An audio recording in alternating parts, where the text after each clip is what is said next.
Haleluya, shalom saudara yang dikasih dalam Tuhan, puji Tuhan. Hari ini kembali lagi saya menyapa setiap umat Tuhan dimanapun Bapak Ibu Saudara berada melalui program Bible and Coffee. Saudara yang dikasih dalam Tuhan, melalui program ini saya kembali mengajak setiap kita umat Tuhan untuk tetap tertanam dalam firman Tuhan. Karena Alkitab jelas mencatat langit dan bumi akan berlalu, tetapi firman Tuhan tinggal tetap. Kita hidup bukan karena apa yang terjadi, yang kita lihat hari-hari ini, yang kita dengar hari-hari ini. No, kita hidup karena apa yang menjadi perkataan firman Tuhan. Itu yang kita imani, itu yang akan terjadi dalam kehidupan kita. Karena itu dimanapun Bapak Ibu Saudara berada, saya kembali mengajak setiap kita akan kembali merenungkan firman Tuhan. Kita berdoa, kita datang kepada Tuhan. Bapa Surgawi, kami mengucap syukur. Karena kasih setia Tuhan, karena anugerah Tuhan, kami boleh ada sebagaimana kami ada saat ini. Semua karena pertolongan Tuhan. Itu sebabnya kami rindu untuk tetap selalu tertanam dalam firman-Mu. Kami membuka hati kami untuk firman-Mu. Roh Kudus, sampaikan sesuatu bagi kami. Urapi kami dengan roh hikmat dan wahyu, sehingga kami mengerti akan kebenaran. Dan kami percaya kebenaran itu yang memerdekakan hidup kami. Di dalam nama Tuhan Yesus Kristus kami berdoa. Haleluya. Amin, amin. Puji Tuhan. Saudara dikasih dalam Tuhan, suatu kali ada peristiwa yang memang Tuhan pakai untuk mengangkat seorang Yahudi yang bernama Mordekai. Kita tahu sama-sama, ini tercatat dalam kitab Ester, saudara dikasih dalam Tuhan. Dimana pada saat itu Mordekai sedang duduk-duduk, lalu ada suatu kisah. Nah, apa kisah ini? Kita akan belajar dari kisah ini. Dalam Ester pasal yang kedua, Ester pasal 2 ayat 21. Pada waktu itu ketika Mordekai duduk di pintu gerbang istana raja, sakit hatilah Bigtan dan Teres. Siapa itu Bigtan dan Teres? Dua orang sida-sida raja yang termasuk golongan penjaga pintu.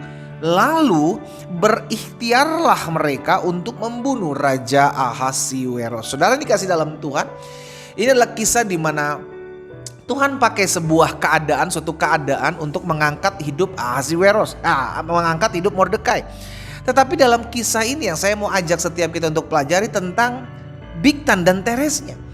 Mereka adalah orang-orangnya Raja Mordekai, Raja Ahasiweros. Sedang dikasih dalam Tuhan, mereka adalah orang-orangnya. Makanya Alkitab mencatat mereka adalah sida-sida raja, golongan penjaga pintu. Alkitab tidak mencatat kenapa mereka bisa sakit hati. Namun ada sebuah pembelajaran di sini. Apa itu pembelajarannya? Bahwa sakit hati akan menyebabkan orang menjadi nekat. Iya kan? Sakit hati akan menyebabkan seseorang menjadi nekat. Nah, ini yang saya mau bagikan buat setiap kita. Hati-hati betul dengan sikap kita terhadap keadaan. Loh, sakit hati itu keputusan kita, saudara. Itu keputusan kita untuk menyikapi keadaan yang terjadi. Itu sikap kita, keputusan kita untuk menyikapi setiap orang-orang yang merancangkan yang jahat dalam hidup kita, yang nyebelin hidup kita, yang ngeselin hidup kita, yang mungkin mengkhianati kita. Itu adalah orang-orang sakit hati. Iya kan? Nah, biasanya orang-orang seperti ini akan ngomong lagi ke orang yang lain yang sama-sama sakit hati dengan si A, dengan si B, ngomong lagi. Akhirnya terkenal lah dengan istilah barisan sakit hati. Iya kan? Jadi orang-orang sakit hati itu akan bergaul dengan sesamanya. Sama-sama sakit hati, sama-sama orang yang luka hatinya, yang akhirnya saling mensupport satu dengan yang lain untuk melakukan sesuatu yang jahat. Jadi hati-hati sekali dengan sakit hati ini. Ini sangat-sangat berbahaya karena dampaknya sama seperti Bigtan dan Teres ini, sudah dikasih dalam Tuhan. Dia berikhtiar untuk membunuh raja mereka sendiri. Padahal dia adalah orang dalam, saudara, sida-sida yang menjadi bagian golongan penjaga pintu. Tapi berikhtiar, itulah sebabnya bahaya sekali ketika kita menyikapi keadaan, ketika kita menyikapi orang, sikap orang dalam kehidupan kita, lalu kita mulai sakit hati. Lalu kita mulai luka, lalu dampaknya akan hanya sangat menghancurkan. Makanya pemazmur, saudara pernah sampaikan seperti ini. Coba lihat Mazmur 31 ayat yang ke-10. Mazmur 31 ayat 10 bilang begini. Kasihanilah aku ya Tuhan, sebab aku merasa sesak. Karena apa? Karena sakit hati, mengidaplah mataku, meranalah jiwa dan tubuh karena sakit hati.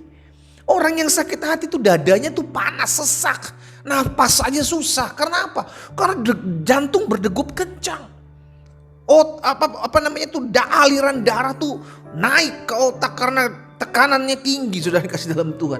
Ya, karena sakit hatinya, darahnya itu deg-degan, sesak, mengidap mataku, merana jiwa dan tubuhku. Hati yang sakit akan membawa penyakit ke dalam tubuh fisikmu. Hati-hati, yang rugi bukan orang yang merugikan kita. Yang rugi bukan orang yang nyakitin kita. Kita sakit hati sama orang yang mengkhianati kita. Kita sakit hati sama orang yang mengecewakan kita. Kita sakit hati sama orang yang nusuk kita dari belakang, bilang teman, katanya jadi lawan. Kita yang sakit hati, lalu kita beranggapan bahwa mereka yang susah. No, kita sakit hati, kita yang susah.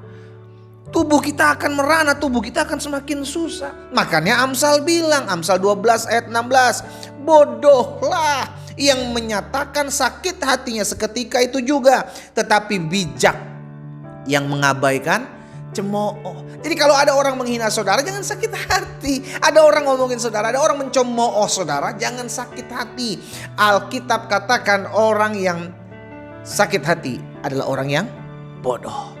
Yes, Alkitab yang bilang.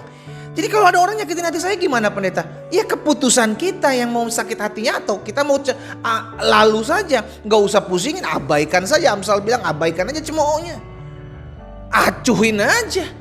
Kita kan gak hidup apa kata orang, kita gak hidup apa kata perilaku orang terhadap kita. Kita hidup apa kata firman Tuhan. Kita akhirnya menjadi orang-orang yang bodoh kalau kita tidak mengabaikan cemooh. Kita sakit hati terhadap omongan orang, sakit hati terhadap sikap orang, tak sakit hati terhadap kelakuan orang. Kita nggak bisa ngatur orang lain buat apa kepada kita. Kita bisa ngatur hati kita, jaga hidup kita untuk tidak sakit hati. Keputusan ada di kita. Hari ini saya mengajak setiap kita umat Tuhan, kau yang mengambil bagian merenungkan firman Tuhan. Melalui program Bible and Coffee ini saya berdoa di dalam nama Yesus, sehingga engkau yang hari-hari ini mungkin sedang sakit hati terhadap suamimu, istrimu, rekan sepelayanan, orang-orang di sekelilingmu, bertobat. Engkau bukan orang bodoh, engkau orang bijak. Tapi kalau engkau mau tetap sakit hati, Amsal 12 ayat 16 sudah mengingatkan siapa dirimu. Karena itu bertobatlah, datang sama Tuhan. Tuhan bisa pakai segala sesuatunya untuk mendatangkan kebaikan kok.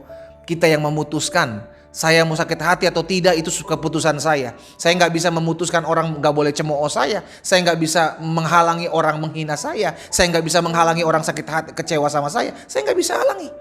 Tapi bagian saya bisa kerjakan. Saya harus jaga hati saya dengan segala kewaspadaan, karena dari sanalah terpancar kehidupan. Kita berdoa, kita datang sama Tuhan. Bapa, dalam nama Tuhan Yesus, hari ini hamba berdoa buat setiap umat Tuhan yang mendengarkan firman Tuhan, yang mungkin hari-hari ini hatinya sedang panas, hatinya sedang luka, hatinya sedang kecewa. Hamba berdoa di dalam nama Tuhan Yesus Kristus, ada kuasa, ada anugerah, ada pertolongan Tuhan. Di dalam nama Yesus, setiap hati dijamah, setiap hati dilawat, pemulihan terjadi dimanapun mereka mendengarkan firman-Mu. Di dalam nama Tuhan Yesus Kristus hamba berdoa dan hamba ucapkan berkat. Haleluya. Amin. Amin.